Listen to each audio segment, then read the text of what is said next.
Namaskar. My name is Dinesh Khanna, and I, along with Prashant Panchiyar, are the co-trustees of another foundation.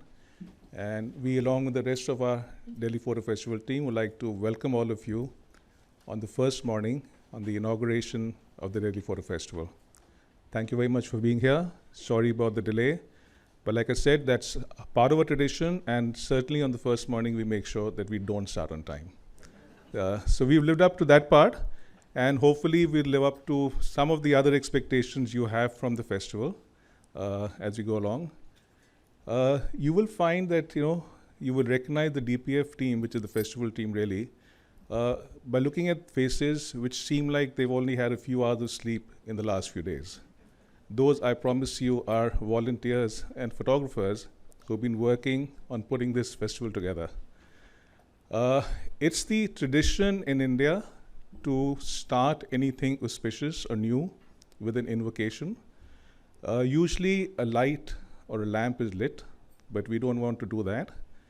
We want to go back on the traditions of photography and use that to do the invocation, which is why what we have here, which would seem familiar to some of you, but I can see a lot of young faces here who probably have never even seen this camera, forget about knowing how to operate it. It's a large format 4x5 camera. It uses film, strange thing, all right? And I'm going to ask my friend and photographer Aditya Arya, who incidentally has got a collection of more than 1,000 vintage cameras, to please take a group photograph to start this auspicious occasion. Thank you very much.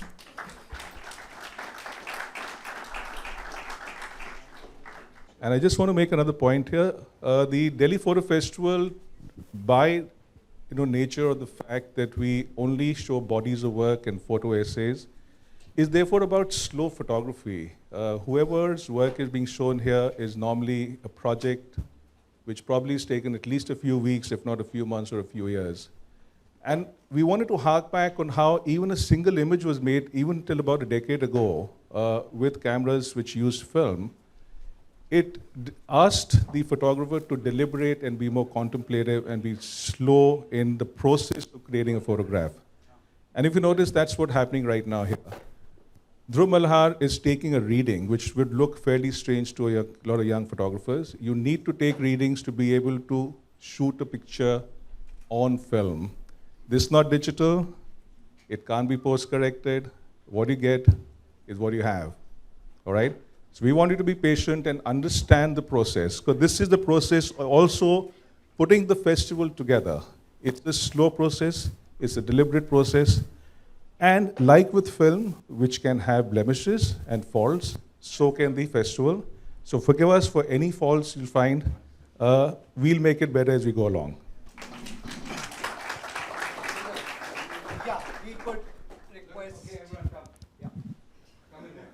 All right, if you can, just come in closer so you can make sure you're in the picture. The trick is to make sure you can see the camera, because then the camera can see you. Okay. Thank you. All right, thank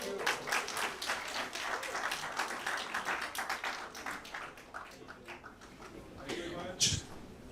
Thank you for your patience. Thank you, Aditya and Aditya's team. Thank you. Now, may I request Dr. Swaminathan, who's the program director of the IGNCA, to come on stage and welcome everyone on behalf of the IGNCA. Good morning and namaskar. On behalf of Indira Gandhi National Center for the Arts and Nazar Foundation, I'll welcome you all to Delhi Photo Festival 2015. IGNCA is not just a venue for the festival because we have these sprawling, beautiful spaces, but because photography falls within the mandate of IGNCA. In fact, IGNCA is probably among the earliest cultural institutions in India that recognized photography as an expression of art. We have held several exhibitions of photographic collections in the last 3 years, we have been marking the World Photography Day with an event. Some of the recent shows that we have held are Rediscovering India, Then and Now, an exhibition of works by Shambhu Saha, Sunil Jana, and Katya Brasa. This was in September 2013. and Drawn from Light, Early Photography and the Indian Subcontinent in August 2014. IGNCA has several collections of photographic collections, and some of the prominent ones are Raja Deen Dayal, Henry Katyabrasan, Shambhu Saha, Sunil Jana, and Jyoti Bhatt. Raja Deen Dayal, we have one of the largest collections of glass plate negatives in IGNCA. And IGNCA's exhibition of collection of Raja Deen Dayal has traveled to more than 20 cities and towns in India, and it's still moving. We are taking it to as many places as possible. And I'm saying all this just to reiterate that IGNCA is not a mere venue, and we are a participant in it. We may not have a show here, but we are in it together with Nazar Foundation. I welcome you all once again to Delhi Photo Festival. I request you to visit our website ignca.gov.in and interact with us in the social media. And incidentally, there is a National Cultural Festival opening on the first evening here. We have lots of stalls and cultural programs. This is from the 1st of 7th, if anybody wants to visit. Thank you so much. Thank you, ma'am. As the people walked in, you must have seen a lot of color and a lot of pageantry around. Even though Dr. Swaminathan is saying that's part of the cultural festival, it's not. For the next 2 days, it's ours. All right? And then we will give it to the cultural festival. And I can promise you there'll, from the first, be a lot more color, a lot more noise, a lot more sound, and a lot more activity. Well, let's see. It's a new way of doing a photo festival, and why not? Because I think what we'll probably get is a lot more people who otherwise would not be engaging with photography as a serious medium or an art form. And we're really looking forward to seeing their reaction and understanding what they feel about photography. All right, so much for that. May I now call on stage Jill, the acting director of the British Council. And she will, and the British Council have been great supporters of the festival. And may I request her to say a few words and also introduce David Campany, who's be giving the keynote address.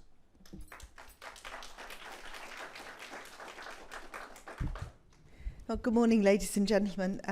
I'm Jill Caldicott. I'm currently acting director of the British Council here in India. And I just want to say how delighted we are to be here at the launch of the festival and to be participating this year. I think all of those of us who live in Delhi look forward to this biennial event.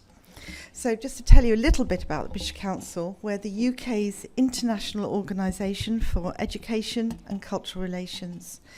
And we have a major project theme that we're carrying out at the moment, or have been carrying out for a couple of years, and will continue to do so. We call it Reimagine Arts. And what we're doing through that is looking for new ways to connect artists between the UK and India. Of course, we work across the world, and we're looking to make those connections everywhere that we work. We're absolutely delighted to be welcoming David Campany on his very first visit to India. I'm going to tell you a little bit about David now. David writes, he curates exhibitions, he makes art, and he teaches a range of modules in photography theory and practice from undergraduate to doctoral study. He is the author of a number of books, and those include Walker Evans, the magazine work, Gasoline, Jeff Hall, Picture of Women, and Photography and Cinema, Art and Photography.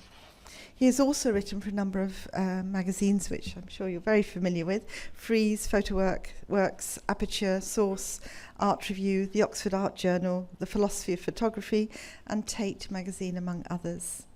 He's spoken at a number of art venues worldwide, some of them very well known, including the Pompidou Centre, Jeux de Paume, the Reina Sofia in Madrid, the Tate Modern, New York's Museum of Art and Design, Aperture, and La Balle. He's curated a number of major shows, including Mark Neville, Victor Bergin, and Walker Evans, and a show called A Handful of Dust for La Balle in Paris. He has been awarded several awards, and he's on the jury for a number of advisory boards as well. I think probably I want to hand over now so that you benefit from not hearing me, but to hearing David's talk this morning, his keynote address. But just to finish by saying that he has a PhD. He currently teaches at the University of Westminster in the UK and was recently awarded the Alice Award, which is a very prestigious annual prize for illustrated books, for his book, The Open Road, Photography and the American Road Trip. So we at the British Council are very happy to support David's participation at as the keynote speaker to DPF 2015. Thank you, David. Look forward to hearing your speech. Thank you, Jill, and also thanks to Iona Ferguson, who masterminded my passage from London to Delhi, which was completed at 3 a.m. this morning. That's when I finally got to the hotel. Usually for public talks, I can practice them, and I can usually speak them without notes, but in the delirium of jet lag, which I have, I don't trust myself to extemporize. I think it would wander off. So I will have to read. I was asked to put some thoughts together around the relation between photography and art. So that's what I've done.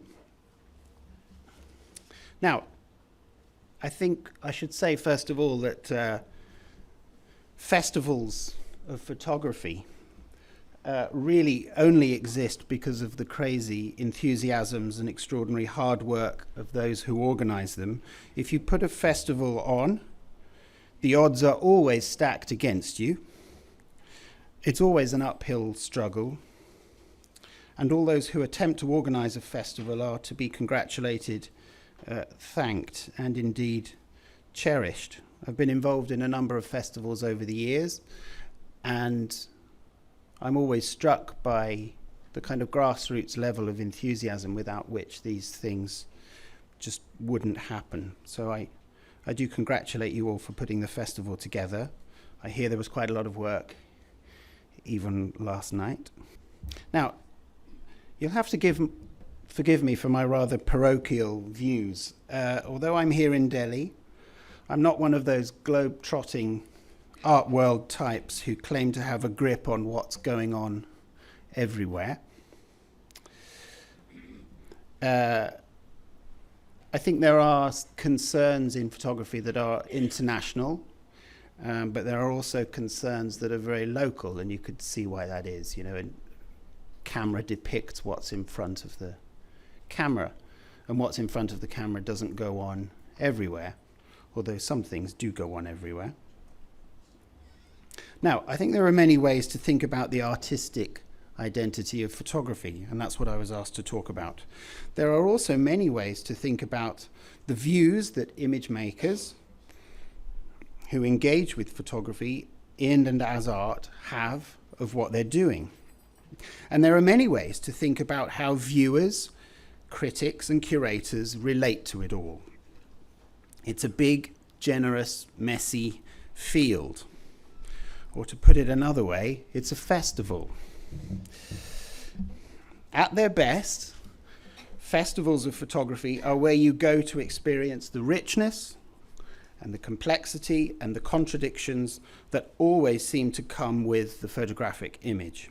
And the experience that you have at festivals always seems to be changing. Photography is a moving target, or a swarm, I think, of miniature moving targets. I don't have long, so what I'd like to do here is to think about what's at stake in all of this through two apparently simple ideas, although they may at first seem a little strange: affection and suspicion. Why these two? Why affection and suspicion? Well, because there are good reasons to be affectionate about photography, and we saw an example of that just now. But there are equally good reasons to be suspicious of it. It seems clear to me that as a medium, however you define medium, photography can be fascinating and compelling for image makers and audiences. I'm guessing you wouldn't be here if you didn't think this was so.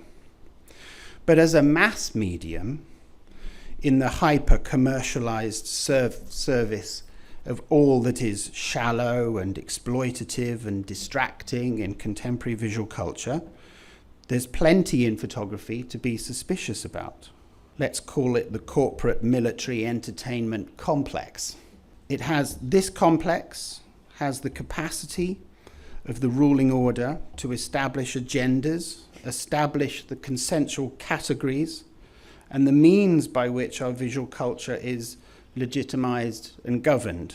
To confront photography or to engage with it is to recognize some of those secret powers that it has. Whatever individual and artistic hopes we have for photography, the medium never belongs entirely to the individual or her hopes alone. When we use photography, we use a medium that's defined for most of the world by a very different set of values and assumptions. If we were teaching media studies to a group of 10-year-olds, which I think is something that we should be doing, then we would be teaching them to be critical about the photographic image as it comes to them in the form of news and advertising and corporate social media. Suspicion is an essential tool of survival in this world. At the same time, if we were teaching those same 10-year-olds about photography in an art class, we might well introduce them to what it means to feel some kind of affection for a medium, the craft, the expression, the cultivation of your powers of observation and depiction, the possibilities, and the joy to be taken in it all.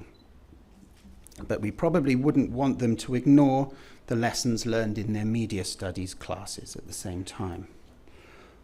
More to the point, I think, a particular tension between affection and suspicion has underlined photography's relation to art for a long time now.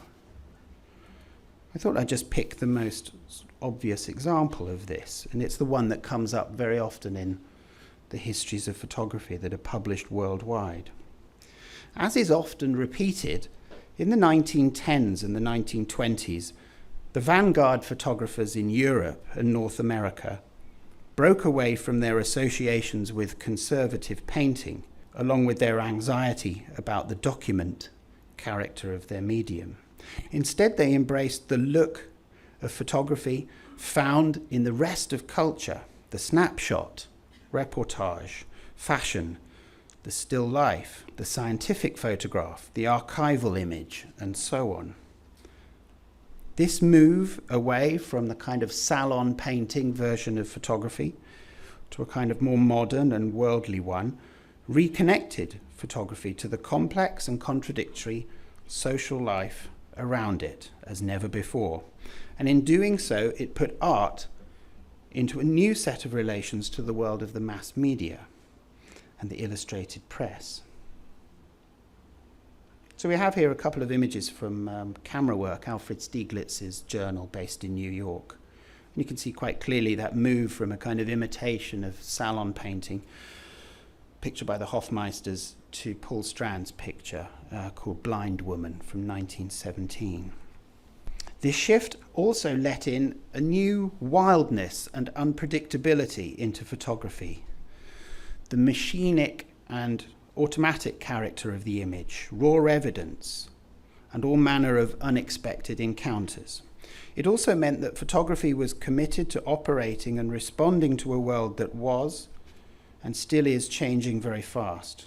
This, as I guess is pretty much accepted, was how photography came to be a modern art. Significantly, it coincided with the great shift we associate with a figure like Marcel Duchamp, who with his ready-mades, selecting an object and presenting it as art, and his self-mocking self-portraits, shifted the question from what is beautiful to ask the question, what is art? Art was now going to be the space in which you asked what art was and what it was for. And photography has triumphed in an art culture which is still plagued by or fascinated with these questions: what is beautiful and what is art?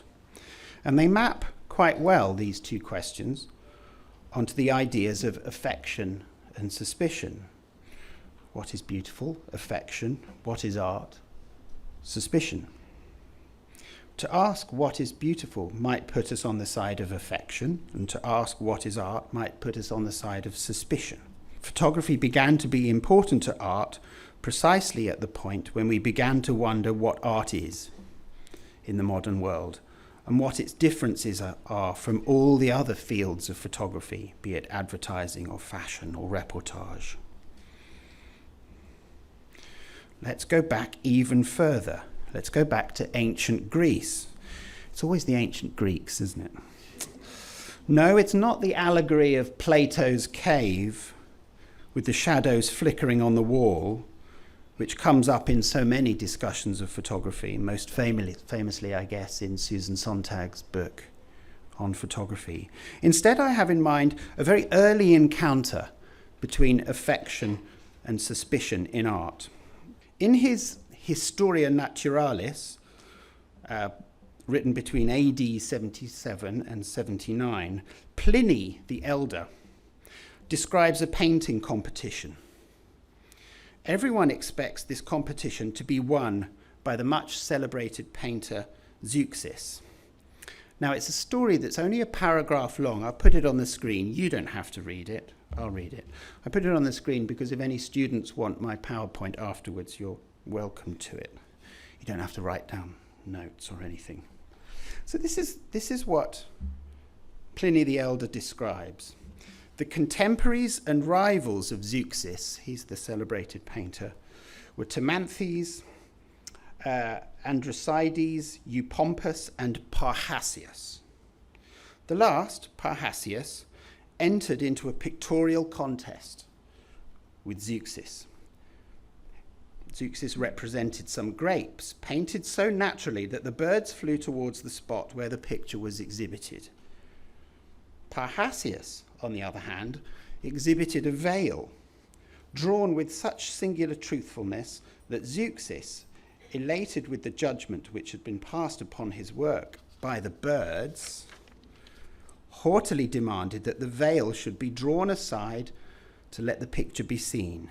Upon finding his mistake, with a great degree of ingenuous candour, Zeuxis admitted that he had been surpassed, for that whereas he himself had only deceived the birds, Parrhasius had deceived him, an artist. Let's presume an artist is better than a bird, but we'll leave that to another day. That's all there is to the story, and I've been reading this since I was an undergraduate in the last millennium. And Pliny tells it in just 4 sentences, but there are so many implications. When I read this passage, this is what I have in my mind's eye. The gathered crowd has looked at the painting of grapes by Zeuxis. Seeing the birds descending around the painter and his canvas, the crowd prepares to give Zeuxis the prize. Then, perhaps on a hill, I'm embroidering the story here, Parrhasius yells, "Not so fast." He makes his way down through the crowd, carrying his canvas. Zeuxis sees that the canvas by Parrhasius is veiled and demands that the veil be pulled back to reveal what is beneath. This is precisely what Parrhasius needs to happen.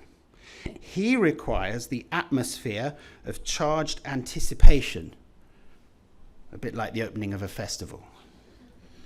In this setting, he announces he has painted a veil.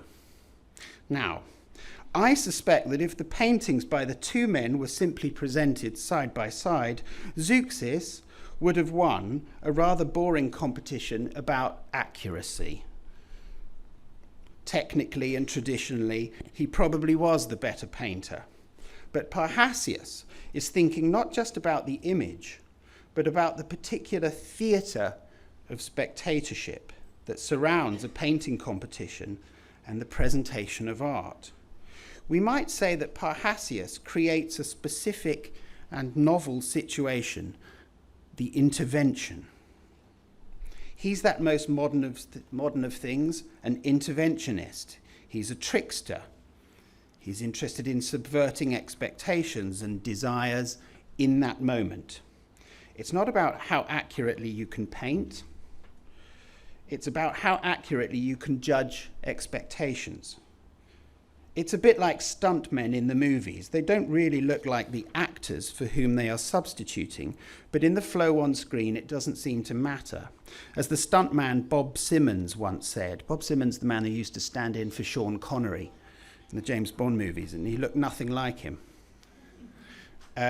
He used to say, if the action is good, it can be a monkey in a top hat and spats. So let's say Zeuxis had a genuine affection for painting, while Parrhasius is circumspect about it, perhaps even a little suspicious. He's just as interested in the crowd itself and the heated play of expectations. He's interested in the whole institution of art and how it shapes what we experience. Parrhasius is a prototype for our own era in which we cannot help but think simultaneously about the artwork and the institutional structures that allow the artwork to function. Are we not, here in the 21st century, forever caught between Zeuxis and Parrhasius, between the grapes and the veil, between art and the situation of art?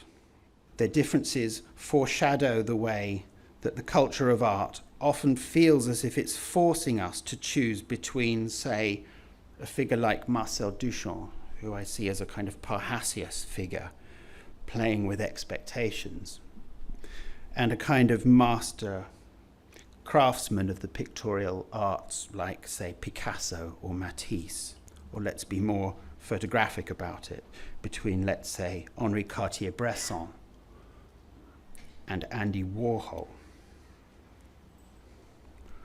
or between August Sander and his portraits of the German people, and Cindy Sherman pretending to be other people. But art is not so binary. We don't really have to choose between one and the other, especially today. And yet photography still has a very complicated relation to art, and long may that continue. The photographer Hilla Becher, who sadly died earlier this month, once described, bit of censorship there. She once described the complicated position of the photographs of industrial architecture she had made for 50 years with her husband Bernd.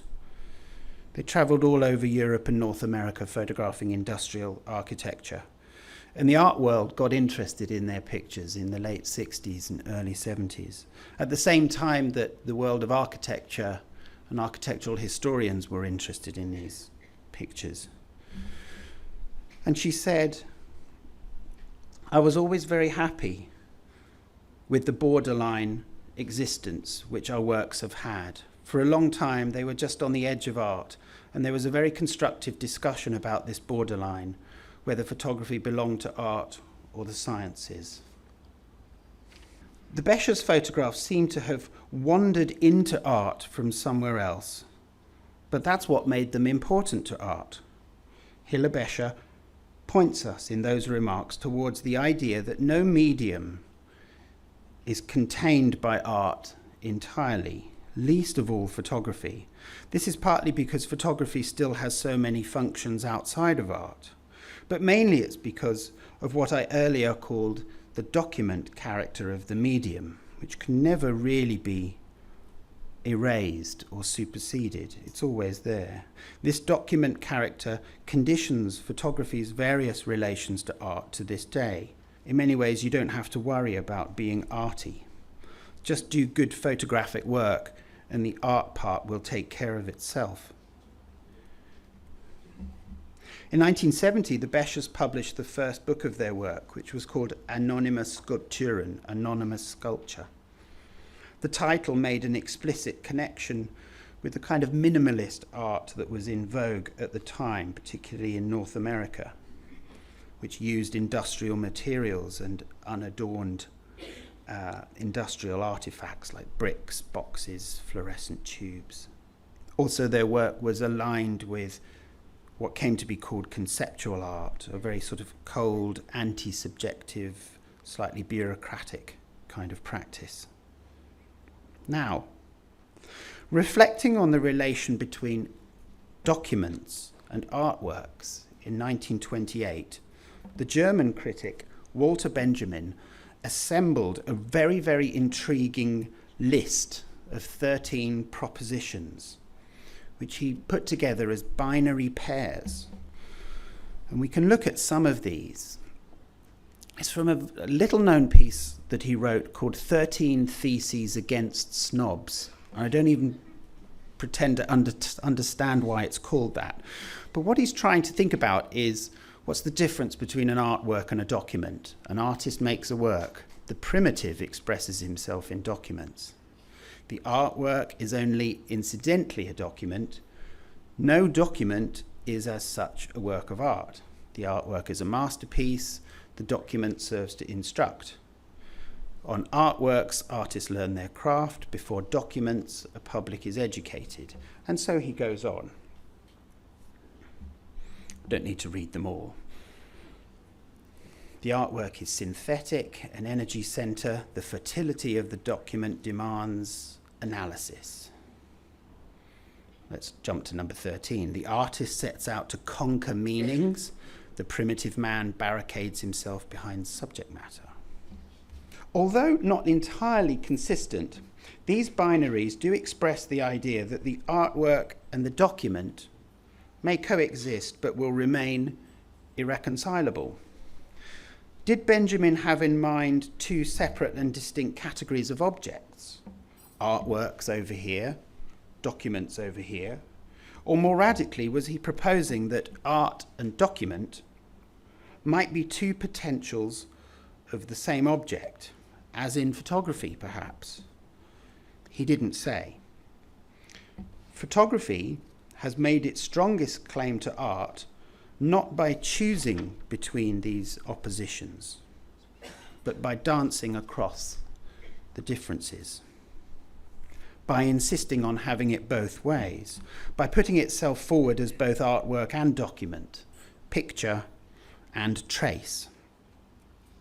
That is to say, putting itself forward as art precisely on the basis that it complicates art as a category, by complicating art as a set of expectations and judgments, coming back to Parrhasius.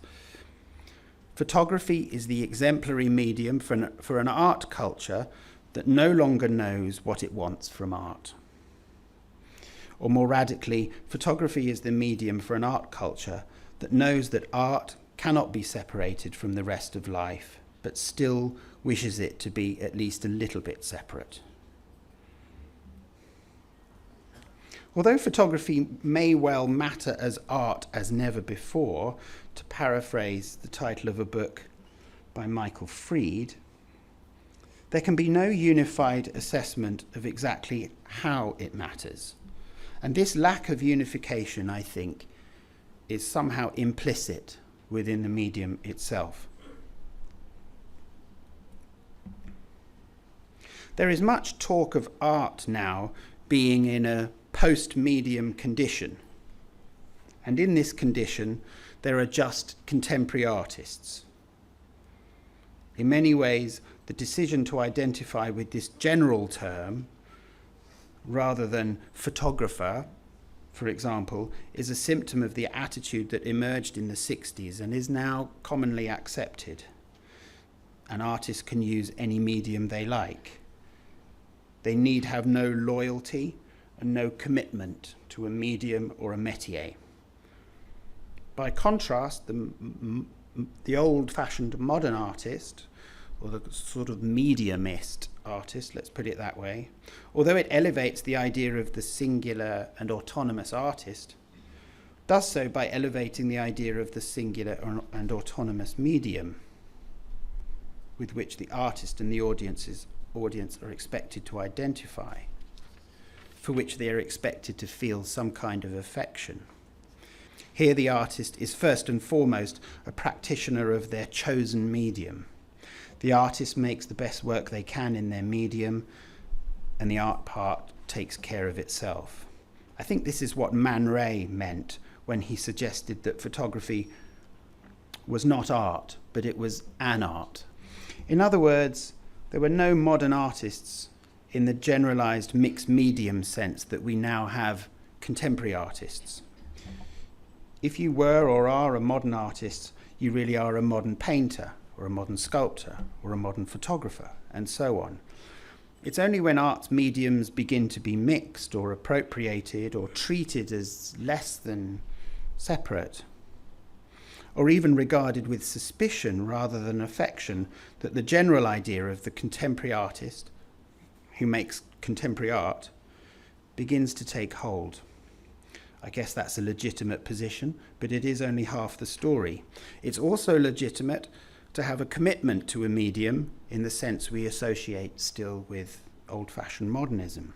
Of course, in this sense, modernism is not a historical term or a category, it's ongoing. As always, there are plenty of practitioners who identify with the medium of photography, and plenty of audiences who respond to that. That's certainly what you see at photography festivals. I would have to presume that everyone in this room likes photography more than the people outside the room. And of course, the suspicions, misunderstandings, and differences between generalized contemporary artists and photographic artists or art photographers is inevitable. Moreover, I think it's misguided to brush aside the differences simply by saying it's all art in the end, because I think that misses the point. Now, we're all familiar with the idea that affection for a medium, any medium, must be some kind of weakness, a symptom of bourgeois capitulation or an anti-revolutionary position or a conservatism or an aesthetic regression or a small-mindedness. Oh, you're only a photographer, that kind of thing. Photographers still suffer this attitude in the art world. That's why certain photographers refuse to take the title photographer and want to be known as artists, even when the only thing they do is photography. And when there's money at stake, who can blame them? Calling yourself an artist can quadruple your prices. To that suspicion of affection for a medium, we could add what has come to be called photography theory. Because so much of the theorization of photography that's now taught in universities has been motivated by a critique of photography as a tool of mass culture, the manipulative world of advertising, fashion, lifestyle imagery, and also a critique of its uses by institutions such as the police, tourism, and mainstream journalism.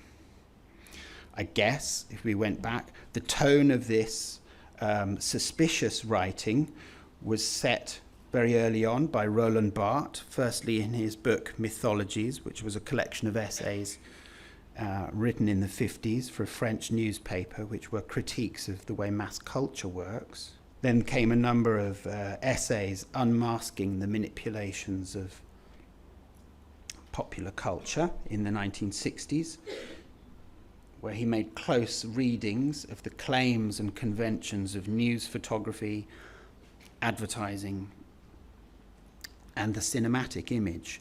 Even in Camera Lucida, the book that photographers like, where Barthes did come to accept a degree of affection for photography, he felt the medium's essential qualities had nothing to do with art. In fact, he detested the idea of the art photographer. He felt it just got in the way. It was another filter that needn't be there. What was most important about photography was its relation to traces and to time, the visual trace of that which has been. In fact, he felt artiness could only corrupt the primary characteristics of photography. Alongside Barthes' writings, there was a canon of what we'd have to call iconoclastic writing, or even iconophobic writing, writing that was just suspicious of the image generally, that was established in Europe and North America. I can't speak for this part of the world. I told you I was parochial. And a lot of this was motivated by a suspicion both of art and the mass media. Books like Guy Debord's Society of the Spectacle, first written published in 1967, a kind of critique of how the image works in mass culture. But one might also think of Susan Sontag's On Photography, still the best-selling book about photography, and you'd be hard-pushed if you read that to think that she even liked photography. In fact, I met her once. Should I digress? I should keep an eye on the time. I met her once. I was working when I was a student at the Institute of Contemporary Arts in London, and she was due to come in to give a talk in the evening. It was a Sunday, very quiet Sunday. She arrived at 2:00 in the afternoon and said, "I'm here to give a talk." I said, "You're Miss Sontag, aren't you?" I recognized her. She was a very striking woman. And I said, "You're early. In fact, you're 5 hours early. But you can go and, Buckingham Palace is down the road, She said, no, I'll stay here. And like all good intellectuals, she was very curious. And I was studying photography and film at the time, and so she asked me what I was doing. And I skirted around the question of On Photography. I was a serious admirer of all of her writings, apart from On Photography. And the conversation, after about an hour, the conversation grew very quiet. And then she said, "David, you don't like my book, do you?" "What's wrong with it?"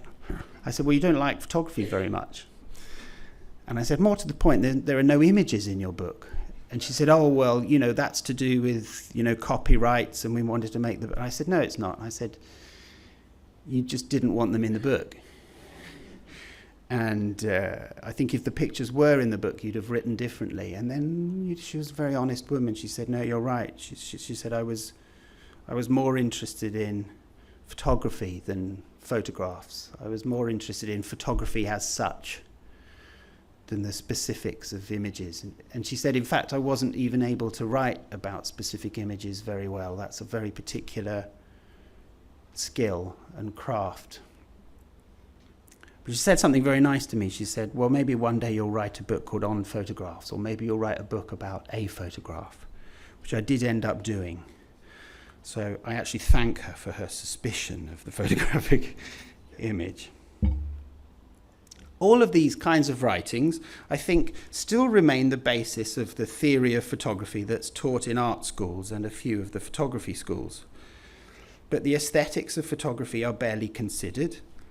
And the whole question of what it means to feel commitment to a medium and affection about it is still a source of embarrassment on the part of most advanced writings.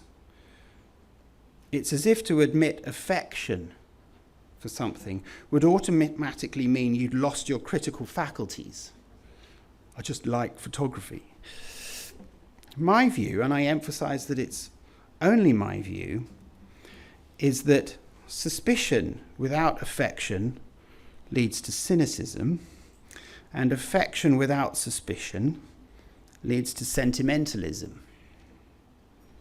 The challenge is to find a balance in a visual culture that never stays still.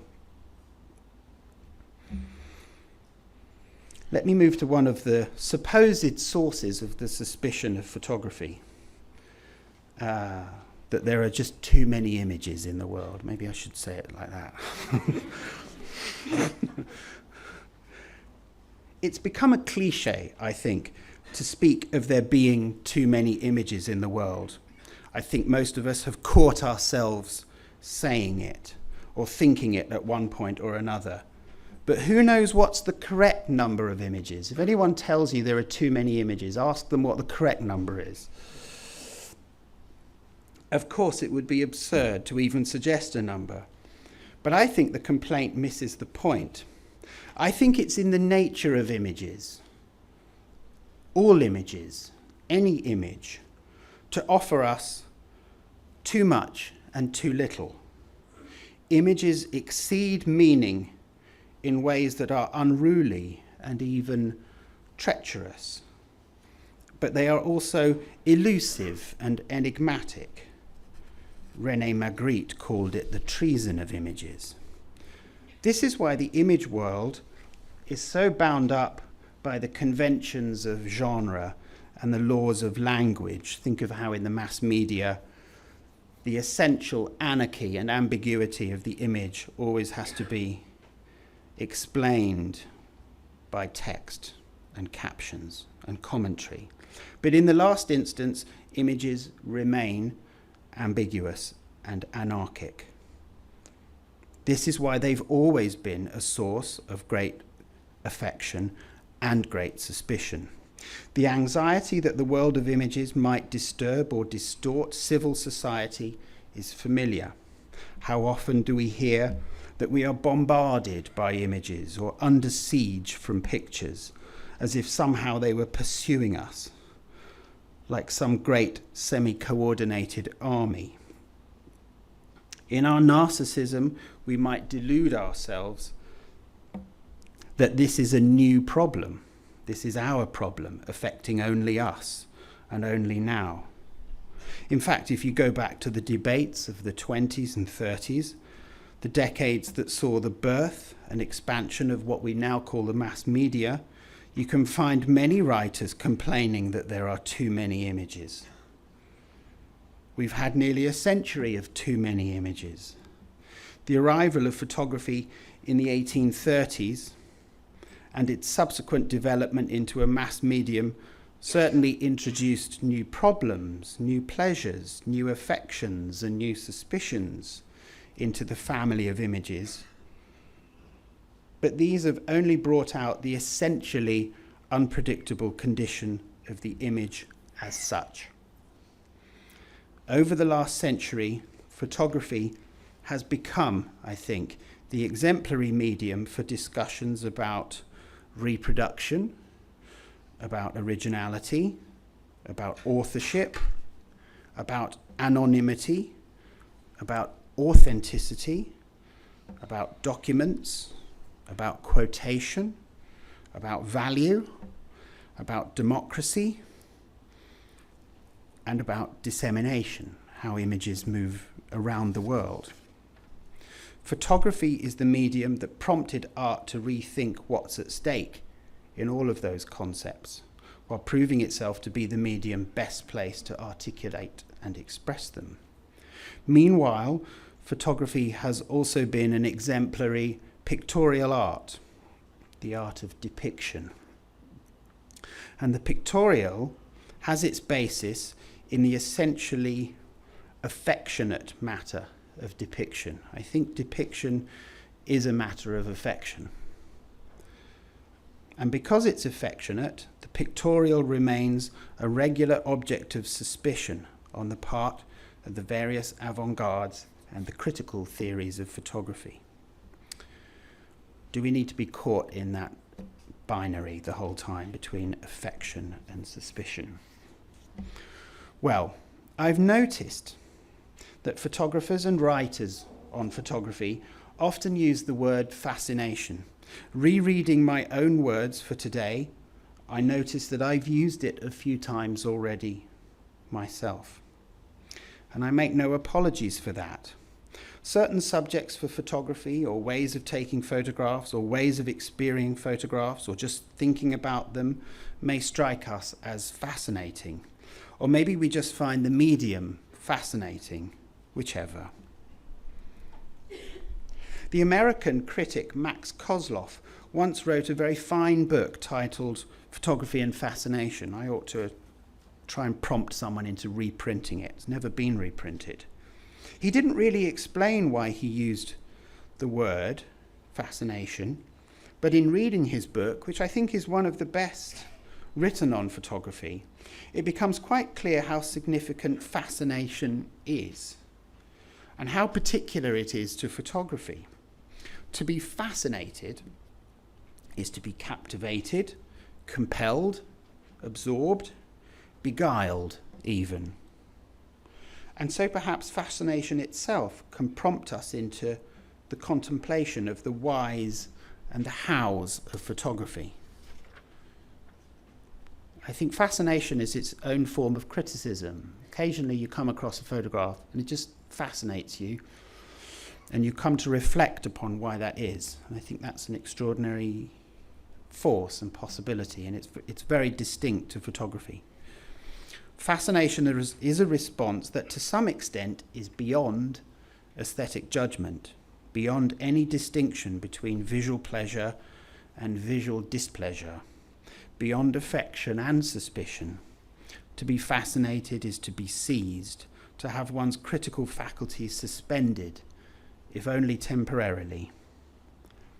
Other synonyms for fascination include preoccupation, passion, obsession, compulsion, captivation, enchantment. Fascination does not offer the distance required for clear judgment or for contemplation, but it can open up possibilities in those directions. And while fascination is an immersive experience, a consuming experience, it's also decentering and destabilizing when you're fascinated, when you're held in that kind of way by an image. It has all kinds of effects on you that you can never quite account for. And so hence fascination can be subversive in its own ways. Sometimes fascination comes from the sheer strangeness of the photographic appearance of things. For me, and again this is only personal, it's different for all of us, I think of the collages made from film stills by John Steziker, which seem to put image destruction or image suspicion at the surface of a strange and subterranean obsession with the photographic image itself. He just works with old, banal film stills and brings out these kind of strange, repressed forces in them somehow. Steziker is fascinated by images. He makes that fascination the center of his practice, in which affection and suspicion are inseparable. Or think of Edward Muybridge and his studies of human and animal locomotion. The pretext of science barely explains the obsessive-compulsive nature of Muybridge's vast project, the hundreds and hundreds of pictures that he took. It's clearly more than trying to decipher whether a horse had all its feet on the ground or not. He just went on and on and on doing it.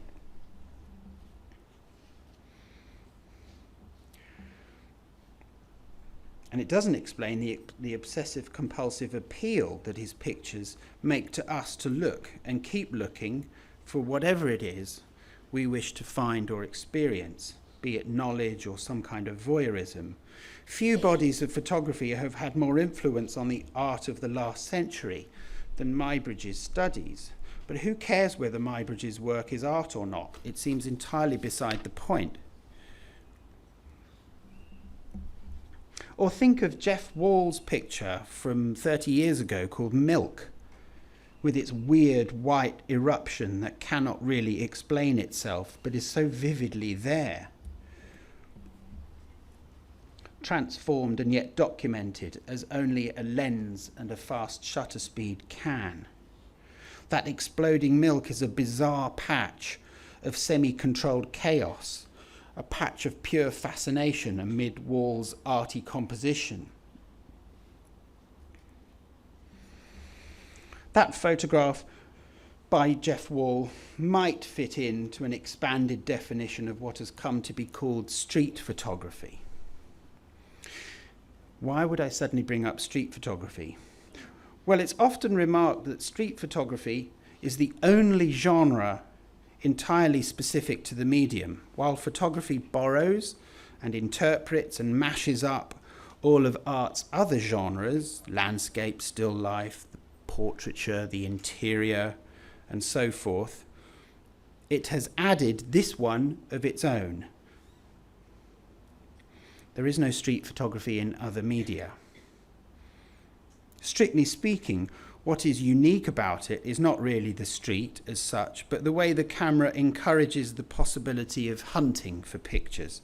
A photographer can venture into the unpredictable world and capture impressions quickly with that characteristic mix of crafty planning and quick reactions, design and chance. A hunter can, of course, hunt anywhere. It's just that the modern world that gave rise to photography also gave rise to the bustling modern streets where the hunters' pickings are richest. Street photography might be a practice for purists, but the modern street itself is never pure. Street photography is also the genre in which affection often crowds out suspicion, and so it's the genre that contemporary art has the biggest headache with. As the photographer Paul Graham put it a few years ago,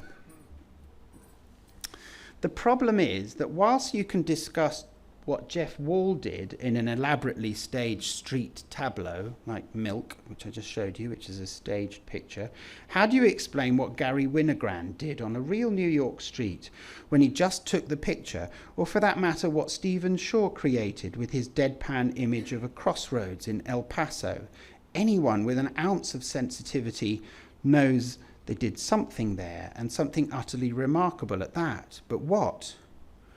How do we articulate this uniquely photographic creative act and express what it amounts to in terms such that the art world, highly attuned to synthetic creation, the making of something by the artist, can appreciate serious photography that engages with the world as it is? The art world falls in and out of love with photography, and it has done for decades. Like a small child picking up and putting down a toy, as the photographer Louis Baltz once put it. When it's feeling confident, the art world lets photography in. When it's feeling nervous, it keeps it out. But as I said at the beginning, photography became important to art just when art was beginning to question its own basis anyway. It's not necessary to expect photography or art's relationship with it to be consistent or unproblematic. The tensions cannot, need not be resolved or dissolved. They are essential. We don't have to choose between affection and suspicion. The medium of photography and the world it responds to demand that we consider both. It's a very productive tension. Thank you.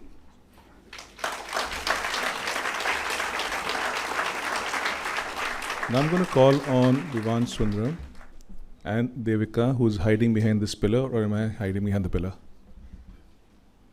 To please come on stage. They are going to be announcing an award. Good morning. Thank you, David, for that relationship between art and photography. I'm an artist who's crawled into the zone of photography. Where's Devika? I'm right here. Oh, thank you. You're tall. It's a proud day for me and my sister Navina Sundaram to announce the Umrao Singh Shergill grant for photography. Today is also a special day for Devika Daulat Singh, who has been helping us to institute such a grant. The Umrao Singh Shergill Photography Grant is now part of the Shergill Sundaram Arts Foundation.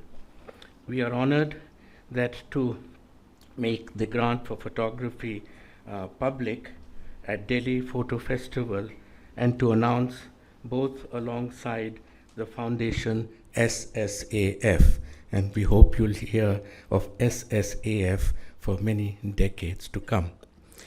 Exactly 2 decades ago, I titled an exhibition and installation, the Shergill Archive. I brought into the public domain the photographs from my ancestral family.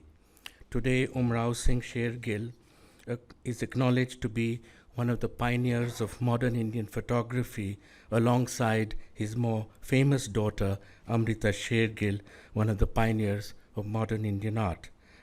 Credit goes to Devika Daulat Singh's initiative both to exhibit Umrao Singh's photographs at the Arts Festival and to bring out possibly one of the finest printed books on photography, I believe. In India, it should have got an award, but it didn't, by Photo Inc.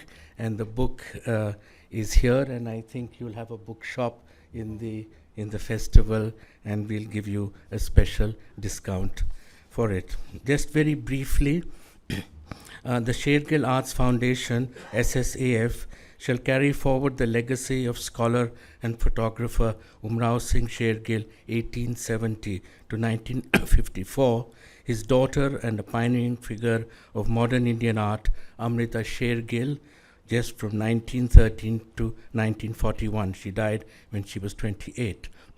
Her nephew and niece, artist Vivant Sundaram, that's me, and documentary filmmaker and television journalist Navina Sundaram. SSAF, set up in the year 2015, is guided by a consciousness of the moment in history at which comes into being. It seeks to enable conjunction of artistic and cultural practice that deal with historical memory and build expectations for the future. SSAF commits itself to advancing creative independence for art that is founded on freedom of expression, that is secular and non-sectarian, cosmopolitan and internationalist. SSAF will work in solidarity with initiative addressing the oppressed and the marginalized, alternative and heterodox practices. It will initiate, as well as with collaboration with cross-disciplinary leading-edge practices in the arts and in intellectual work, extend support to ongoing projects of other institutions and individuals, make strategic interventions into existing institutions and public forums. I now hand over to Devika Daulat Singh, who will elaborate or state a little more precisely what the grant is about. Devika. I think it's a great moment for photography in India that we have a very generous grant instituted by Vivan and Navina, who unfortunately is not here tonight, this morning. It's a grant is going to be an annual grant for about 5 lakh rupees, which is going to be instituted in 2015 and will be, I'm so sorry, getting very caught up. To rewind, I think this grant has been in the making for now almost 12 years for me, and I've been trying to speak to various people across various platforms to see whether a grant for photography could actually be instituted, which was meaningful, which had a certain value, and it would encourage independent voices in photography. And I'm proud to say that finally, Vivan and Navina not just bought into the idea, but have actually put an infrastructure in place which will make it and enable this grant to not just remain at this value, but also grow as the years to come. They've also put aside a substantial amount of funds to put together an international jury. And for the first grant this year, we have Urs Tahil, who will be the jury chair, and Jeru Mullah, who's also sitting right here, and I shall be the third member on the jury. The grant is, when we were thinking about how to structure the grant, the more important part was that it was a memorial grant and it had to honor at least the photography of Umrao Singh Shergill. For those of you who may not be aware, we have a photographer who, starting as early as 1889, began to photograph himself and spent the next 50 years making the most incredible self-portraits, and also photographed not only his wife, but also his 2 daughters. In a way, he privileged domestic photography almost 50, 60 years before we find some strains of that now being renewed in the last 10 years. In order to define the grant and also define the parameters between which the submissions will be called, the grant is going to focus on the staged image, the constructed image, and recalling the kind of work Umrao did for almost 50 years of his life. The website is ssaf.in, And if all of you have a chance to visit it and browse through it, we have uploaded at least 25, 30 photographs that will demonstrate the kind of work that Umrao has done in his lifetime. This is the first time Umrao Singh Shergill's images are online for people to look at, because the book is not, it's an expensive book and may not always be easily accessible to all. But we hope that you will look at the grant application, which is very simple. There is no application fee. It is not tied to an exhibition, to any gallery or any venue. It is a very generous grant, and I really want to thank Vivan and Navina and all the trustees of the SSAF for making this possible. Thank you. Thank you, Devika. Thank you, Vivan, for this news and for the fact that you've announced that at the Delhi Photo Festival. I think it's extremely important to us and the photographic community that this award has been instituted. Thank you very much. As all of you know, the Delhi Photo Festival really is a photo festival of photography. Obviously, it can't be of anything else, but it's entirely put together by photographers and is meant for photographers. Who is a photographer today, of course, is a big question mark, because everyone, I'm told, who has a phone camera is also a photographer. But that, I think, is something we can debate over the next few days, and I'll leave that question floating at the moment. But one of the very significant things which has happened for the Delhi Photo Festival this time around is that normally we've been going to corporates for being our sponsors, which we've done this time too and been fairly successful. But to my mind, the two significant things which have been, one which has already been announced and the other which I'm just going to introduce, is the fact that there are institutions and foundations which are now reaching out to photography to help support photography. We already just heard from Devika and Vivan about the grant which they have planned. And we've been fortunate as Delhi Photo Festival to get support from the Serendipity Art Trust. Mr. Sunil Manjal is here with us, and I'm going to now request him to come up and say a few words. Thank you, sir. Thank you. I think it's an interesting question that you asked, Dinesh. Who's a photographer? Actually, we all are. We've always been. We've always captured images in our mind. What we see around us is what influences us. It's just that some of us had more initiative, and were certainly more creative than us, and were able to capture it for others to see as well. So we have become truly fond of taking pictures all the time. There will be over 1 trillion pictures taken this year. I was reading someplace, and if you actually print these out on a 4x6, this would get you to the sun and back. I mean, that's the amount of pictures which are being taken right now on the phone cameras. I also believe this will go up to 2.5 times to go around from the Earth to the sun and back in only the next 2 years. That's the pace at which this is growing. The interest in photography is not new, but the pace at which it has captured the imaginations of people around the world is certainly a new phenomenon. If you go back in history, when it started, it was a suspicious medium, as some of our experts here would be able to tell us. At the same time, it had a set of people who not just supported photography, but felt this was truly the way to capture an image. East India Company, incidentally, started to photograph images of buildings, structures, and monuments to create what they called a true documentation of India. We have, of course, had our champions in independent India, many of whom are here today. But if you go back a little bit in history, photographers like Raja Deen Dayal, Raghubir Singh, Sunil Jana, Raghu Rai have brought to us images which captured our imagination. And then we had a new form of creativity of the kind that Vivan brought to us. is it's not just the image, what you can actually do with the image and on the image. It is a whole new genre. Increasingly, the lay public has begun to look at photography also as an art form. I think this is a wonderful new crossroad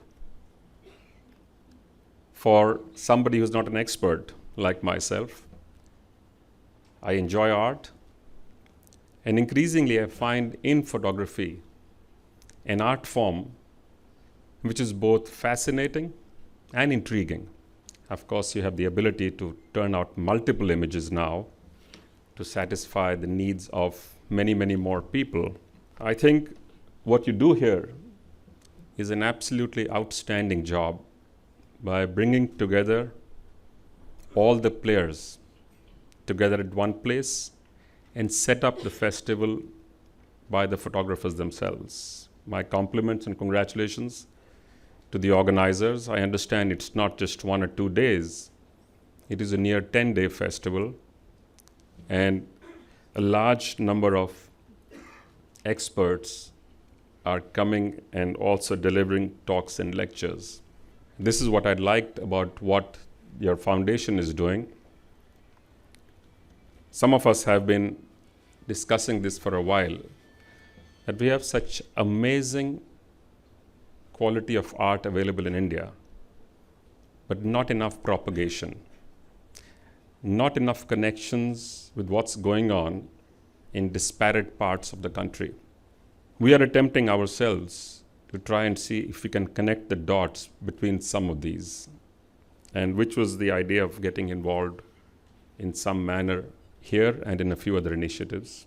I had a very interesting discussion only last evening with the chair of the Delhi Urban Arts Commission. And I said, I've just come back from Barcelona only a couple of weeks ago, and I cannot for the life of me understand why a city like Delhi would not have more creative outdoor spaces. Why you cannot create no cost or low cost entertainment for the general population. Whose responsibility is this? You have such amazing creativity available here. You have artists here, you have sculptors, you have photographers, you have amazing architects. What then is missing? What would it take to put this together?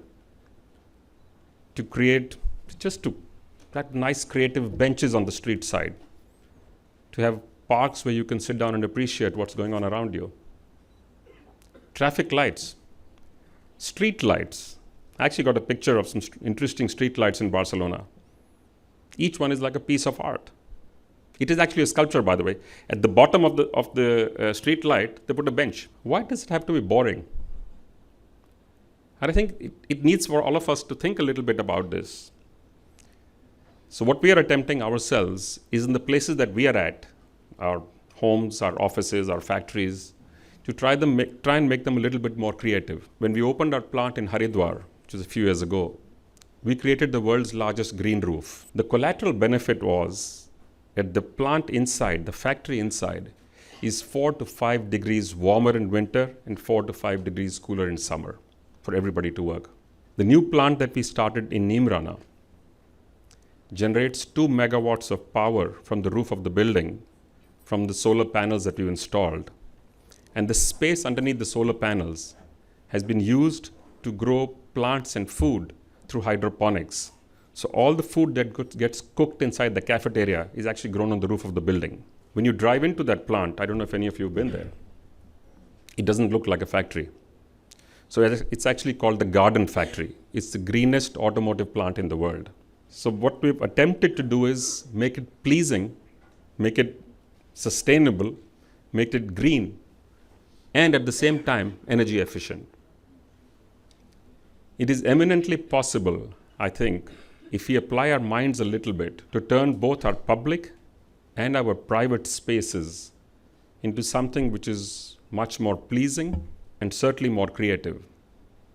We've started to build a concrete jungle around ourselves. I guess there is a compulsion with the population growth that we have. We do essentially need to build more housing. but do they need to be boring, sometimes even ugly looking blocks? Can we not make them more interesting? I've actually asked some of my friends, architect friends, this question. And I think the answer is this is what the clients want, or this is what the clients ask for. I'm sorry, I don't think that's a good enough answer. If the artist in you can demonstrate to the client, this is the possibility, I find it hard to believe that more clients would not ask for a different product than the one which they're being offered today. So all of you, you feed our aesthetic sense. You are our, in a sense, outsourced creativity. And I think this is wonderful. For those of us who are not creative enough ourselves, or do not have the time to be able to spend on this, or maybe even the intent to spend on this, I think this is an amazing possibility. So I want to thank all of you for what you do and for continuing to experiment with the medium.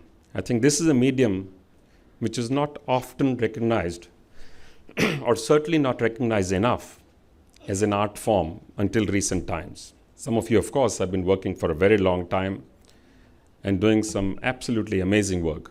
But this now appears to be coming front and center in public view as an art form. So what we are attempting to do through the Serendipity Art Trust that you mentioned is to attempt to expose, we actually started with just artists first, to attempt to expose artists to different art forms. The residencies that we propose will expose young artists to musicians, dancers, photographers, and sculptors. And this is not new. If you go back in history, this is what was done in ancient India. It was actually the norm, it was not the exception. If you look at some of our old palaces and forts and even some of the art form that you see in the caves, it already demonstrates that. You can appeal to all the senses. And I would urge the photo festival here to consider also adding other elements. It will enhance the capability of the artists. It will, I believe, also enhance the product and the creativity of the artists. It is about what we feel. And what we feel gets influenced by what we see, what is around us all the time. Which is why I talked about the green roofs, etc., because it is a concern right now as to what we are doing to our own environment. Please note that I'm connecting these two things together. Art, culture, and the physical environment are completely connected. It is a part of how we feed our soul. And what we see is the single biggest influence that any of us has from people, from things, and from events around us. Our ability to capture events today is dramatically higher than it was. I had an interesting conversation with my wife the other day. We have 2 small twin grandchildren. And I was just telling her that, by the way, you used to laugh at people and saying, what's wrong with these people? They're only talking about the grandkids. I want to record what you say now and play it back to you. She said, you don't need to record it. She pulled out her phone and she's got 500 photographs of these kids. And we all do. Our ability is so much more today than it was. Of course, it's a whole different thing that's happened to the industry which produces these products. When we were in college, there was a common refrain, by the way, that is very good to date a photographer. They're very good at doing things in the dark. They're very, very good at developing things. They can find beauty in most anything. There were a whole host of other initiatives and reasons why you would do that. But truly, when the old style photography switched from taking pictures, developing them, to the digital world, it just transformed the way photography was perceived across, around the world. So there became an interesting set of jokes at that time. They said, Minolta makes a great body, Nikon makes a great lens, and Canon makes a great compromise. Because they actually did something magical with this compromise. They brought down the functionality to just enough to be able to create a product at a price where it could be propagated amongst not thousands, but millions of people. The big revolution, of course, came with the phones. But at the same time, those who did not recognize this change got completely wiped out. I don't know how many of you even remember the name of Kodak. The entire town of Rochester in the US was known as Kodak Town. Most everybody in the town was directly or indirectly connected to this company. It just vanished. It did not recognize the change that was taking place. It is not just with the product. It is also true for the art forms. We need to be aware of what is happening around us, the speed at which people's expectations and their aspirations are changing. You can, of course, turn out any kind of work, but the ability to distinguish between a piece of work and a high-quality piece of work is significantly enhanced. And with the kind of media and communication that we have today, it also gets propagated literally around the world in seconds. The internet has transformed how we look at art. Digital art, electronic art has now made it possible for many, many more people to be involved than it ever was, which makes what you do much, much more important. I hope and wish that the desire that some of us have of seeing our towns and cities transform themselves into more creative spaces will get more support, especially from people such as yourselves, and also from the authorities which can make these decisions. They don't need to implement them, they just need to create the facilitating environment and then step back to allow artists and creative specialists to actually take on. I'm going to stop here by just saying that this is a brilliant initiative, and I wish there were many more like this in India and around the world, because photography as a medium around the world is getting much more attention. It's not just here. And I hope it will benefit not just all of you as photographers, but I hope and pray that it will benefit society at large. Good luck and all the very best.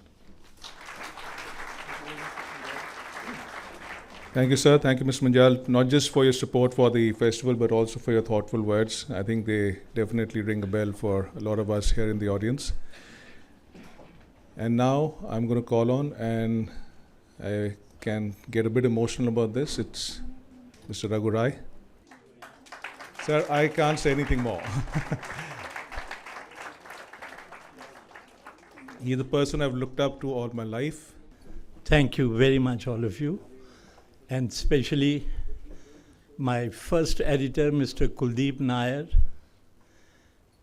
and my friends like Jatin, B.K. Doshi Sahab, Chole Machi, Mahen Jeru, Navtej, Diwan, Rajiv, Ravi, Vivan, Geeta, all of you, really. It's a very special day.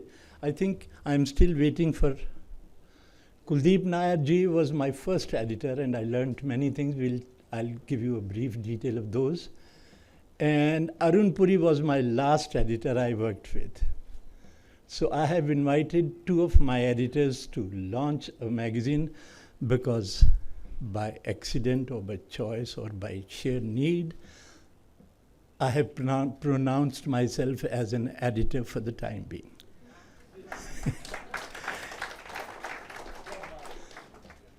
But meanwhile, I must say, David Campany, wow. The way he spoke, many of you who've heard him, he talks about affection and suspicion. And the way he analyzed art and photography. Photographers who don't want to be called photographers because they are not certain about the status of photography. So they call themselves artists. And artists who've crawled into doing photography, Vivan. So the mixture and the journey seems to be very intense and churning. And that's what really matters in any art form. I have been taking pictures for the last 50 years. And sometimes I say, to me it seems, I have been on this planet for centuries. And still I can say that my agenda on this planet, my journey and explorations are still far away from any completion. And I promise you, I have made a deal. I have made a deal, and I'm coming back to the planet again. Now, when we can talk like this is the privilege of a creative spirit. And that creative spirit in today's India is going through a massive attack. But we shall not get into the politics of it. But the fact remains, why they speak up? Because they've lived their lives from their guts. The creation happens, no, I'll say, the geniuses are not born. They can be born with total passion and dedication, but only they can be born out of their guts. And today, your work of genius has that power and energy. Tomorrow again, you have to be reborn with the same guts to respond. And why they get disturbed? Because their guts get challenged. So all this has been going on in this country, but what is very good, the social media, the Facebook, and the internet, young minds are so deeply connected, and they are showing their anger, they are showing their humor, they are showing their madness, and they are showing their creativity. So we are not worried, I'm sure.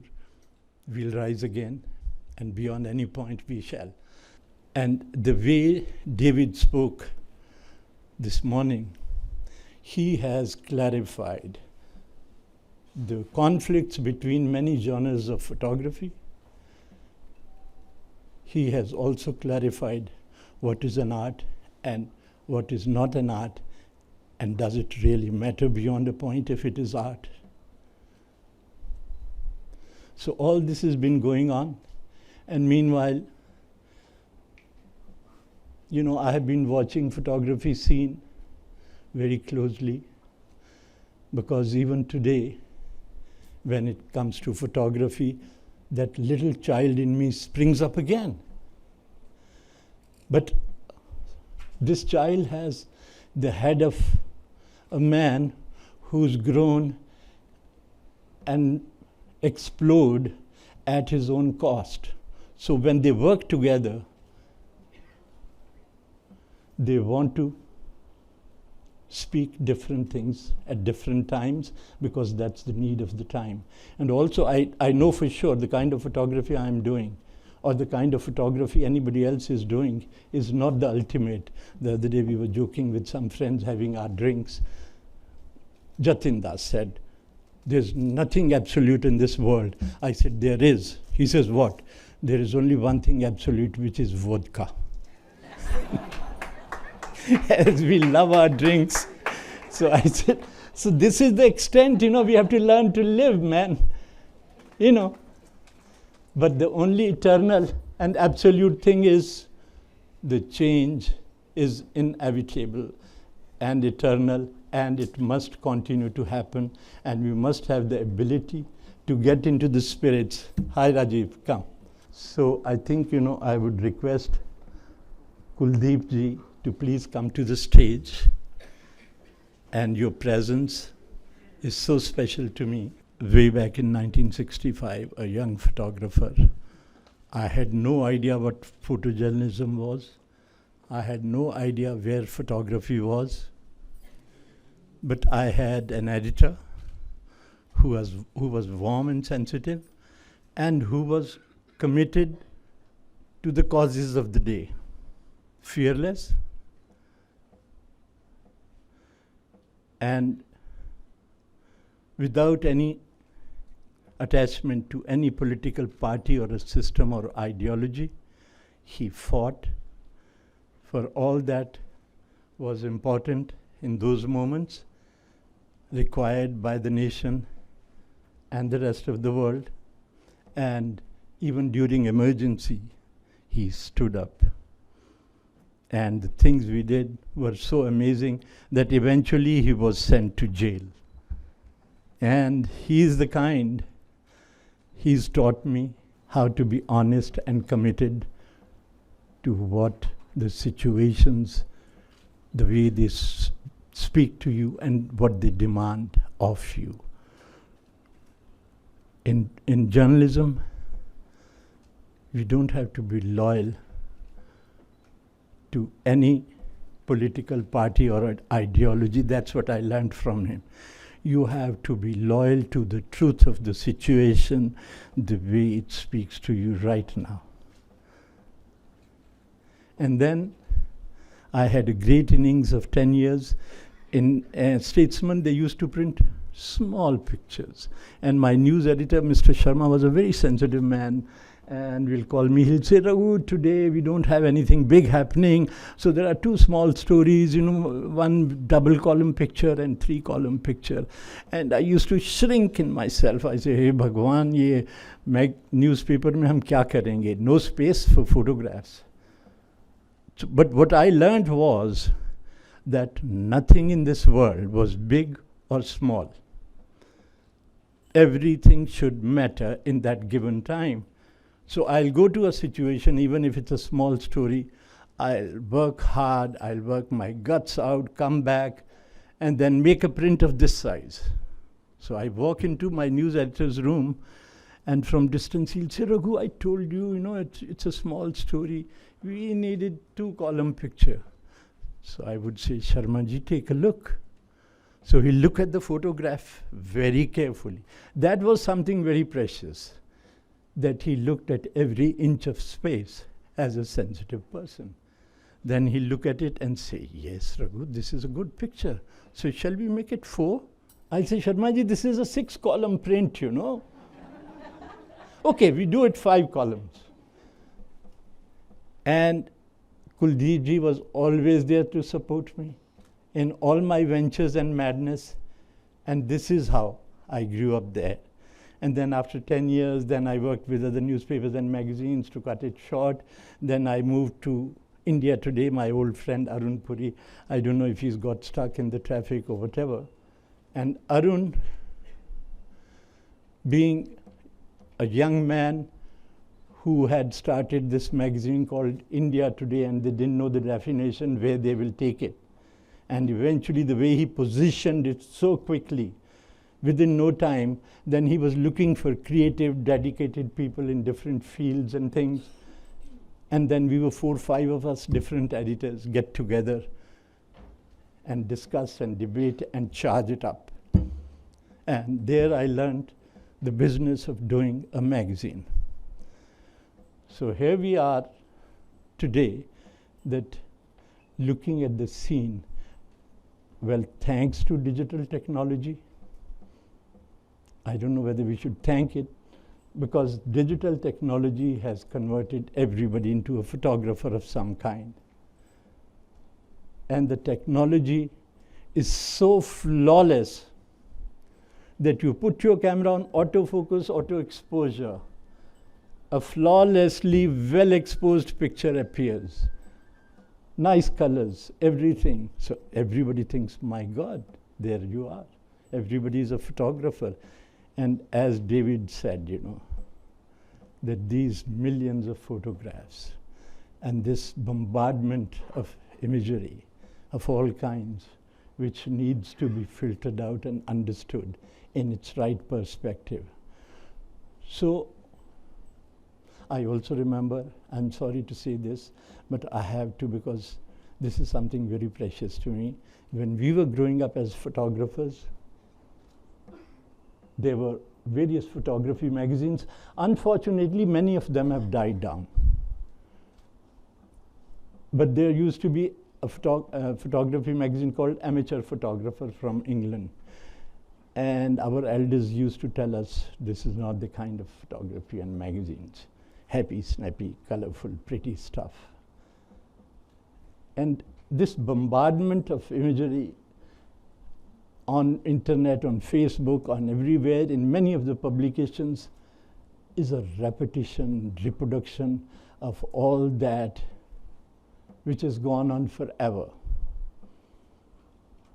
In this magazine, Creative Image, what we are wanting to do, we'll have one master of those years, 1930s, 40s, 50s, or whenever, who left a great stamp and the quality of the work that they did. And then we shall have an Asian master, because if we produce a magazine in this country, it has to have focus on this part of the world, which is India, Asia.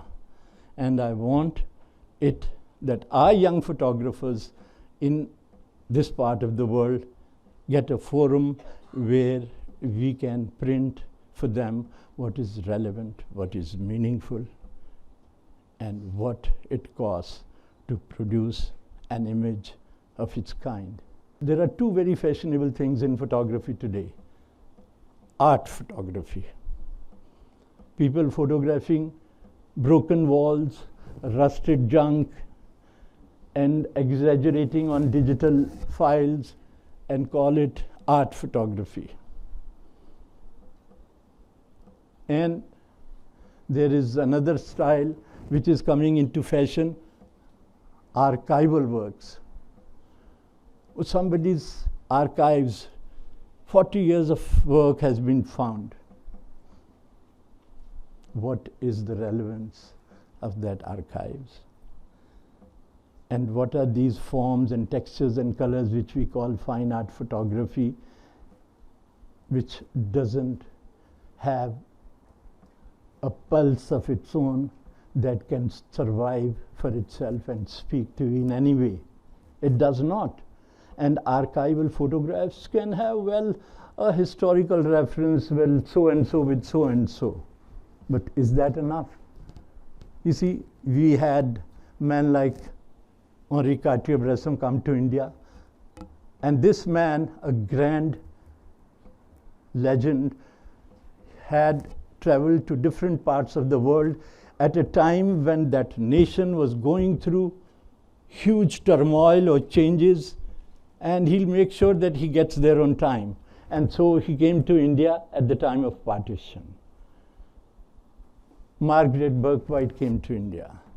Now, if we talk about Bapu, the father of the nation, and the kind of life he lived and the energy he exuberated was so amazing.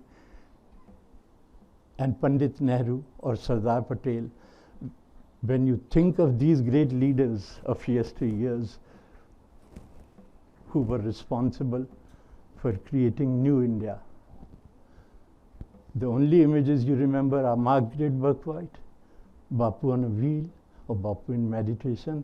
Or when you say Pandit Nehru, it seems that he had an affair with Lady Mountbatten.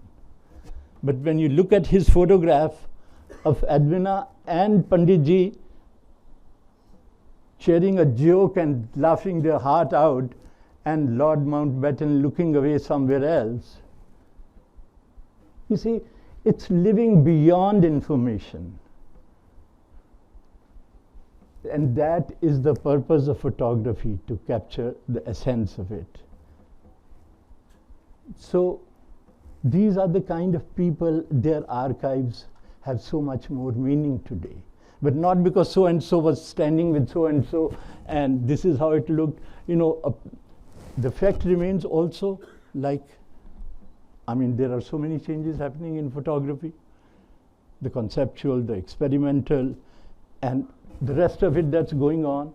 People mixing images and making them fight against each other, right next to each other. Everybody has the right to do whatever they like to do with the medium.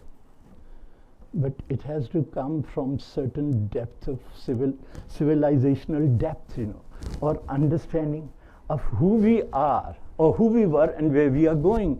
Because nothing comes from nothing. Everything comes from somewhere.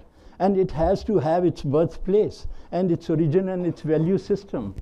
And that's what is lacking in bulk of the photography, because digital technology gives you endless possibilities to pick up anything from anywhere and impose and play with the forms. And that's what many people try to do. So the idea of this magazine is to put things from various levels and various styles and various people into proper perspective. And you see, like, we will also deal with not only some of these masters and young contemporary photographers and experimental works, we shall also at any given time look into the important events happening on our planet. While this issue was going to the press, the Syrian crisis were becoming so important, and there was one image of that child which I think almost everybody's seen. And how an image becomes an iconic identity of that crisis is something so special. So we rang up somebody, the man who's most important war photographer, James Nachway. He sent a mail saying, Raghu, I am traveling between places, and how much time you have? I said, 3 days. And he managed to send us his work. So to be in touch with what is going on in the rest of the world, which is precious to all of us. And similarly, we have a big surprise cover photograph.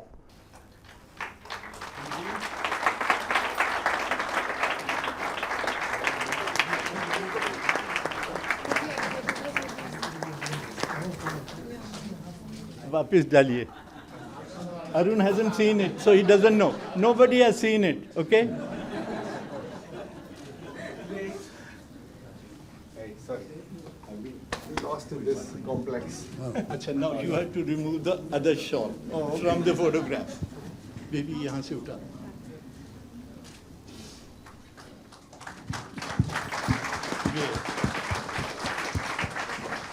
Please come on. Shawl. Now, these two editors, working with them so closely, soulfully, and with a lot of madness and passion, a lot of their intensity, colors, and complexities and magic has rubbed into me. So I think, you know, it's time for me to give them a little bit of my style, so that they become, at least visually, we look similar kind of people. So here is this one for you. Thank you. And let me put this on your shoulder. Thank you. You see, the cover photograph is by a non-photographer, a very important author and historian called William Dalrymple. The naughty boy, I call him affectionately, because he's a dear old friend. Why naughty? Because naughty boys, only naughty boys, can do different things at different times and can do it so well. And his landscape of his homeland were so interesting and meaningful. And the important part is that they were shot with a cell phone. My dear friends from Nikon, Canon, Sony, everywhere, please remember, the world is changing very fast. And yet we have to be together in creating something which is very different from what we are doing so far. And that is also the purpose of creativity and photography. So here are my two dear editors, my first editor and my last editor. So would you like to say something?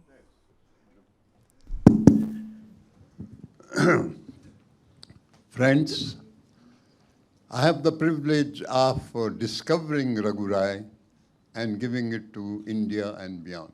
Wow. See, I was in the Statesman at that time, editor, daily editor. He was a darkroom boy there. One day, I went to the darkroom and I saw some of his work. And I said, "Okay, this is tremendous. This is all yours." He said, "Yes." So I thought, okay, he really deserved to be put across the India and the other parts. And I said, okay, I would now use him in the Statesman. So what I did was that Statesman, Sunday Statesman, back page, half a page, was reserved for Raghurai, and we called it Raghurai World or something like that. I don't remember what it was, but anyway. And that is how Raghurai, I believe that that is how Raghurai started. Now, Raghurai, I'm very happy to say, is a very sensitive person. So I recall once he had, I think, covered some function, and the Statesman had given him only 2 columns on the front page. So he came to me and just threw the paper at my face. He said, "Ye, 2 columns." So I said, "Raghu, well, I shall talk to the news editor." He said, "Not, what do you mean by 2?" So he was really very angry. And so was I, that here was I, editor, being treated like this. So he went away to his room. I realized that we had made a mistake, and maybe I had said certain thing which hurt him.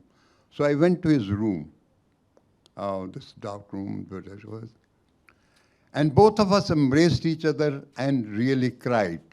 Didn't say anything, but that showed on my part that I'm sorry what had happened, and on his part that, okay, he had that right, and he exercised that. And I think that incident, I don't know Raghurai remembers or not, but I remember it very vividly. Very vividly. Raghurai, I have kept in touch after that for so many times.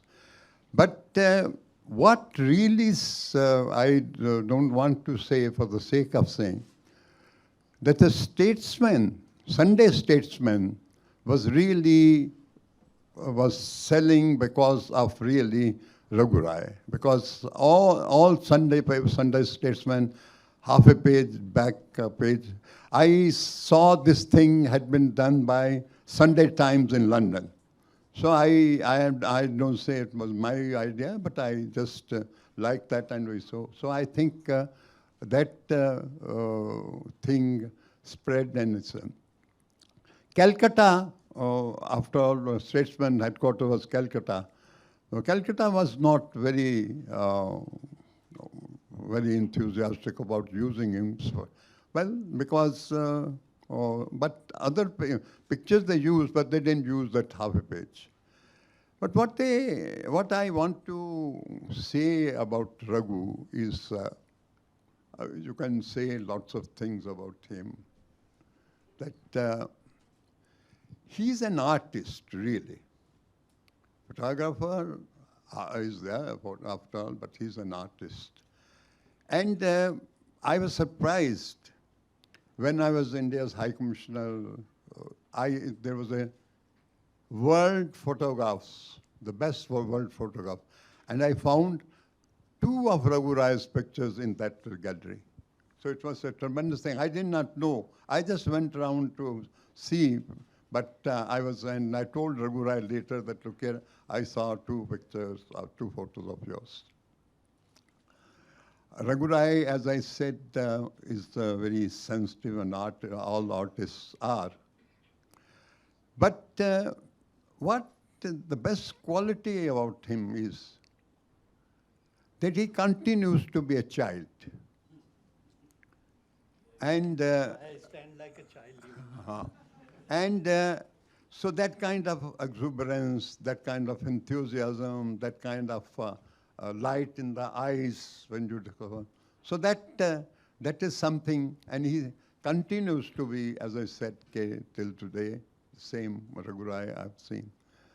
Lastly, I just want to say that I, as editor of the Statesman at that time, feel very privileged that, as I said earlier, that I discovered him and gave him to the world. And he still, whenever I see his pictures, he still remains the same Raghu Rai, searching, inquisitive, sensitive, and trying to portray what he sees as he sees. And I'm very happy that a magazine is now coming out, and this is probably the first photo magazine. Ji. No, there are 3, 4, 5 magazines now. So but there was space empty for this kind of a magazine. Please forgive me. The space was just waiting for us to arrive. Thank you so much. Yeah. So I would say that this magazine, I hope that it doesn't stay as costly as it is today, so that the average person can afford it. But anyway, libraries and others would have it. And I wish Raghu Rai a very, very productive, purposeful life. And this magazine which he has brought out, I think through him, through this magazine, we shall see more of Raghu Rai, more of his talent, because according to me, he is a genius, and not many people are born that way. Thank you. Thank you, Nair Saab, for saying such kind words. But I hope all of you noticed that I was standing behind him like a good little fellow. And that's what matters to me, because grace and blessings are very precious in this world. So may I request Arun, in case he wants to say a few words. Firstly, Raghu, congratulations for launching a magazine. This was I should be doing, but you're doing it. But you've always been cleverer than I am. I think that launching a photography magazine, when everybody is a photographer today, right, is a very interesting step to take, because we are flooded with images, TV images, images from the internet, video all the time. But I think the still images hold a different fascination. You always remember a still image. And I think that's what this magazine is about. I still remember Raghu's picture in The Statesman, actually, in 1977 in March, when Mrs. Gandhi lost the election. He had a picture of a sweeper sweeping away the posters of family planning. It was so subtle and significant, and I could never forget that picture. As far as Raghu is concerned, well, I can't claim to have discovered him, but I can claim to have helped him to blossom by giving him the pages of the magazine. It's very difficult to contain him in the pages of a magazine. Absolutely. Pages after pages, 12 pages, 14 pages. So his words were always, ये क्या लिखा हुआ है ये सब दीवारें हैं, आपको खिड़कियाँ चाहिए, खिड़कियाँ, right?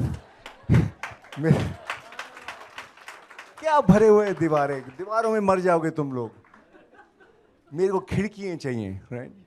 So that was his famous work, Raghu and his khidkis, right? And the relationship is more like a saas-bahu relationship, you know? The editor being the saas, of course. So there's a lot of love there, but there's a lot of fighting, right? But good creative fighting. So I think that we enjoyed it every moment. He did some fantastic work there. I don't know if anybody remembers his series on the music legends. Pages and pages of all the music legends. You could feel them singing through those pages. I mean, they were marvelous work. So, Raghu, you've always been creative, inspirational, and something which I think everybody here should learn about, the fact that you're somebody who is, people want to copy, follow. He always has a different perspective. There's a picture which I always remember also, that I think Raghu must have taken it, because all the photographers are on one side taking a picture of an event, and he's on the, meaning somebody's taking that picture here, and he's on the other side, right? So he will take the back of somebody while everybody will take the front of somebody, and he will take the best picture. So there's always a different perspective which Raghu Rai brings to photography. So congratulations for the launch of this, and all the best. Thank you, Arun. Thank you for saying such nice things. But the only thing is you came a bit late. You didn't hear what I said about my association with you. Very precious one. And that's why I have called my first and the last editor, because you guys have given me a lot of strength and insight and passion and discipline to finally launch this magazine. Thank you so much, and thank you all of you, and dear friends, thank you for being here, all of you. Willie, would you like to say something about? Yes. Would you like to come up? Jump up. Thank you. I'm not a photographer, but I'm enormously honoured by that photograph on the cover was taken on this Samsung cell phone. Thank you for taking it remotely seriously. When I first came to this city, aged 18, I was living in a room in Majdu Katila next to the rubbish dump, and used to walk up Rajpur Road, up the civil lines from the ISBT. And on the way, I used to pass the Oberoi Maidens Hotel that had a little bookshop. And that year, 1984, there was a particularly gorgeous book which was being displayed in the window of the bookshop, which was called Delhi, by a photographer called Raghu Rai, and a text by someone called Kushwant Singh. I remember going in, aged 18, 2 weeks into my very first trip here, and couldn't afford the book, but looked through it and kept going back every time I passed and looking at these places. And he'd mapped out all the most interesting and most gorgeous places in Delhi and photographed them beautifully. And it started me looking around Delhi. And so, as a tribute to that, when City of Jinns came out with the Penguin edition, one of those photographs of Raghu's picture of Humayun's tomb is on the cover to this day. And I really discovered the city following your work around. So it's a very nice full circle. I mean, I think Abhishek in the corner here pointed out my Facebook photograph to Raghu, which is this unlikely path that this has ended up on the cover of your magazine. But I'm very flattered, and thank you very much. Thank you. Thank you, William. That was nice. Now, let me introduce you, just 2 more minutes. Let me introduce you, my team. Please, Ambreen, is our features editor. Purvai is our designer. Abhishek is contributing editor. Amit is technical expert who handles, manages all the technical files, put them into shape. And Firoz into business of connecting with big guys. And then we have Avni and Nitin, wherever they are hiding, remote controlling various things. Yes, remote controlling various things, sitting in respective places. So making the team come alive. So all of us, thank you so much. Thank you. Bucha logs, love you for this. And Prashant and Dinesh. Where is Prashant? He's setting up the exhibition, sir. Ah, see? I tell you, these two mad people, hats off to them, the amount of effort and imagination and hard work they and their team put into doing it. Oh my God, I'll faint halfway through and never come back. Thank you so much. Dinesh, Prashant, if you are listening, buddy, we worked together at India Today for many years, Prashant and me, so our old association and relationship has thrived into many more things. Thank you, all of you, for being here. God bless. Thank you. Thank you. Thank you. It's my duty always to ask if, Raghuji, will you take any questions, sir? Would anyone have any questions with a photography magazine No, coming out? before you of ask this any need? question, let me tell you, as you saw, William's pictures appearing on the cover and inside. So the magazine is open to anybody. And let me tell you a little exercise that we did. You know, we were designing the cover for the last 3 months. You know, we put several pictures on the cover. And yeah, this is interesting. This is not bad. This is good. This is okay. And the moment we put this picture, my team, everybody else, they said, this is the one. So it's not flattering you. In fact, you should feel flattened. That a great historian writer, you know, is here with us, and it's such a great feeling, you know, that anybody can do it. So buddies, the idea is anybody can do it. There you are. Thank you so much.